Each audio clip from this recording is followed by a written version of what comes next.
was everything today? Everything was great. South Carolina's always been one of my favorite places to visit. It rained today, though. The show got rained out, but we had a little crowd of people kind of hung out. They had a little, what would you call that? A kind of I guess a little patio there, outside patio, and some people kind of congregating there and eating food, and despite the rain, and they had DJ, so went over there and just hung out, took some pictures, and next thing you know, there was a microphone, and put my iPod up, or my telephone up, and started singing a few songs. So yeah, we had a great time. Here we go. Turn it up a little bit. Come on, now put those hands together. We was at a club. Here we go, y'all. She walked in the club, real short skirt, low-cut blouse, perfume smelling real loud, red lipstick, long fingernails. She got on the dance floor, started shaking her tail. We started to dance, she invited me to her place. Soon as we got there, she started kissing my face. Now I'm just a man, I couldn't resist. I never thought it would turn out like this. Oh, I didn't know it was your mama. She looked so young. She kept on showing me that in her tongue. I'm sorry, didn't know it was your mama. I'm sorry, didn't know it was your mama. Look at here, y'all.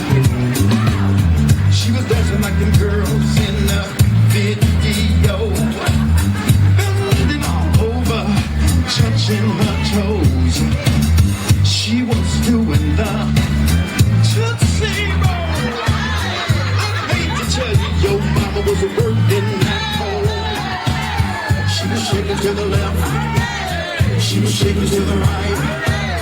Your mama shook that big thing of hers all night. I'm just a man, I couldn't resist. I never thought it would turn out like this. Oh, I didn't know it was your mama. She looked so young. She kept on showing me that in her tongue. I'm sorry, didn't know it was your mama. Hey, I'm sorry, didn't know it was your mama. Hey, I'm sorry, didn't know it was your mama. Oh, I'm sorry, didn't know it was your mama. I can hear y'all. Now your mama's sexy, sexy as can be. Yes, I did your mama, but she also did me. Now I don't mean no disrespect, but look at this hickey your mama put on my neck. I'm sorry, didn't know it was your mama. Hey, I'm sorry, didn't know it was your mama. Hey, I'm sorry, didn't know it was your mama. Hey, I'm sorry, didn't know it was your mama. Look at here, y'all. It was dark in that place. She kept kissing my face. So dark I could not see. Please don't be mad at me. Her kisses made me weak. Your mama's such a freak. Jesus, I'm sorry. I'm sorry. Didn't know it was your mama. Hey, I'm sorry. Didn't know it was your mama. Let me hear y'all. I'm sorry. Didn't know it was I can hear y'all. Come on now. I'm sorry. Didn't know. I want all the mamas in the house. I'm gonna give you a size 4, a size 44. I want y'all to shake your money maker. Come on now. Just shake what you good love. Didn't know it was your mama. Hey, I'm sorry. Didn't know it was your mama. Hey, I'm sorry. Didn't know it was your mama.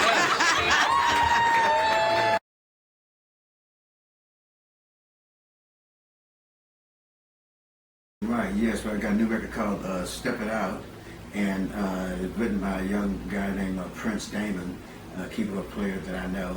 And he's called me up and said, hey, I got this song. He'd been after me for a while to come and do this song.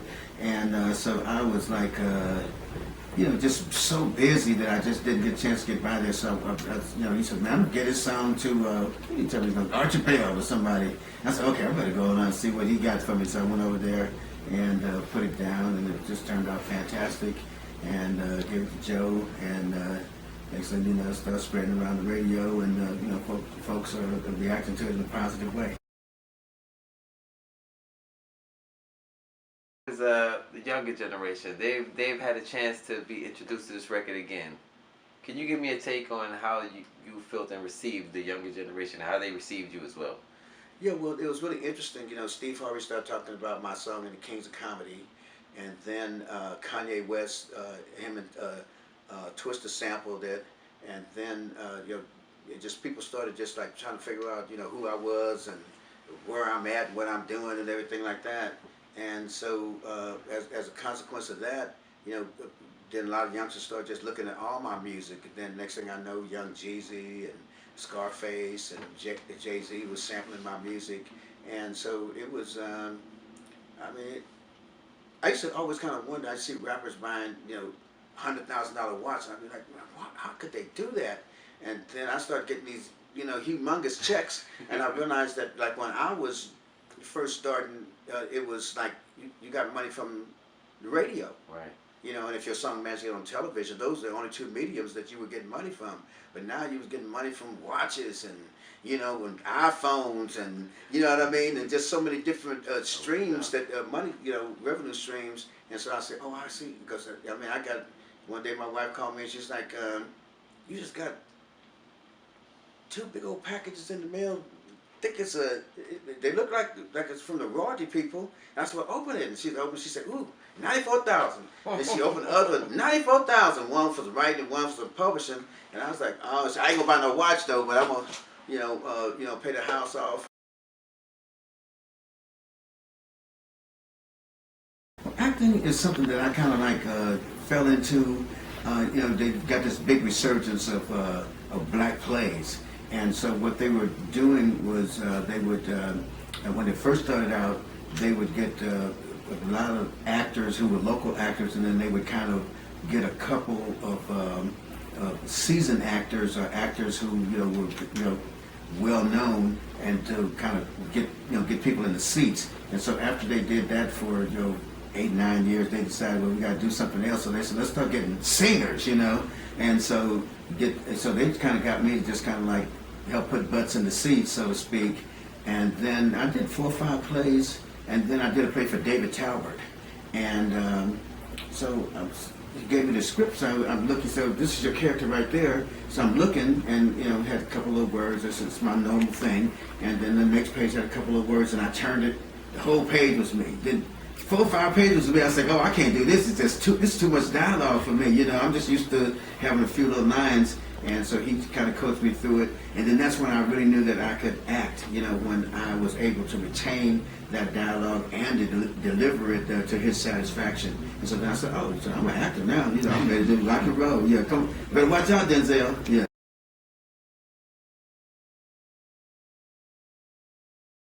Well, I guess my biggest achievement with Child Power was just, learning how to work with others, the socialization that you have to have in a band. I had been in other bands before, but they were kind of small, but this band was a big band. It was a multiracial band, multi-ethnic, and everything like that. So, it's kind of, I learned how to deal with business with the band, because we were writing together, and so you had to kind of like, it's like, hey, I want my piece, and and this is what I deserve, and things like that. To kind of speak up for yourself, and so it was a great proving ground for me as an artist to to learn how to map out your stake and say, okay, this is mine, and then basically be able to do it in a way that you can maintain a business relationship with people. Yeah.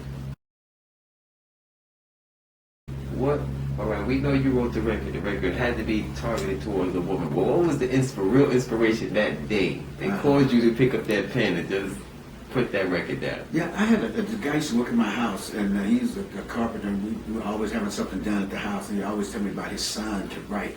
And so he finally relented and told him, bring your son over. So he brought his son over, and his son was really, really talented. And so, but he was telling me, oh, I gotta be inspired to write. And I was like, wow, you know, Motown, they go to work every day. You know, they go 8 o'clock and they stay to 6 o'clock, and they just be in the room writing. And you know, it's like a job, you know. And I said, so whether it's inspiration, whether the sun's shining, whether you got an argument with the wife, whatever. And so I got him to believe in that. And so one day he came by the house and he was like, ready to write? And I was like, no, I don't feel like writing today. And he's like, why? And I said, oh, me and my girl got into it. And then he turned the tables on me, telling me, you gotta write no matter what. And so we sit down at the piano and wrote "Cause I Love You."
Y'all, okay? Thank you so much, yeah.